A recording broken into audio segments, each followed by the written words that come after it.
In today's video, I'm going to teach you how to recreate the Frame.io and Apple Iconic Glow in Cinema 4D with Redshift. We're going to build that clean, radiant glow by combining an emissive material, a simple gradient, and a touch of bloom. Start by setting Redshift as your renderer so you can see the results accurately. Then create a Redshift material and make it emit light. In the material, enable emission, raise the emission weight, and set the emission color to be driven by a gradient. This gradient is what gives the glow its signature falloff. You can use a linear or radial gradient depending on whether you want the glow to run across the surface or radiate from the center.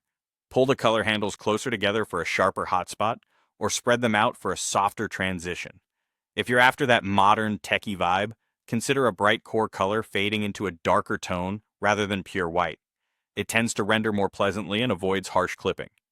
Apply this emissive material to your object. If the glow looks flat, increase the emission strength incrementally and adjust the gradient's contrast. Small changes go a long way. Keep an eye on your viewport or Redshift render view to preview the effect as you tweak. Next, let's make the glow pop with bloom. You can enable bloom in Redshift's PostFX either in the render settings or on a Redshift camera's PostFX tab. Turn on bloom, then adjust intensity to control how strong the glow appears and threshold to decide which bright areas bloom. A lower threshold lets more of the image glow. A higher threshold restricts bloom to only the brightest parts. Softness and bloom radius will spread the glow. Use them gently to keep edges tasteful and not muddy. To ground the look and add realism, place a simple ground plane beneath your object.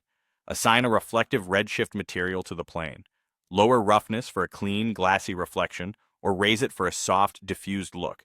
Reflections help the glow feel integrated rather than floating in space. And they reinforce that iconic, slightly cinematic sheen. Finish by balancing the material roughness and bloom settings together. If the glow feels too hazy, increase the threshold or reduce intensity. If it's not bright enough, nudge the emission up or tighten the gradient. Toggle your preview often, and aim for a glow that feels bright but controlled, with reflections that complement rather than overpower the subject. That's the essence of the Frame.io and Apple-inspired glow.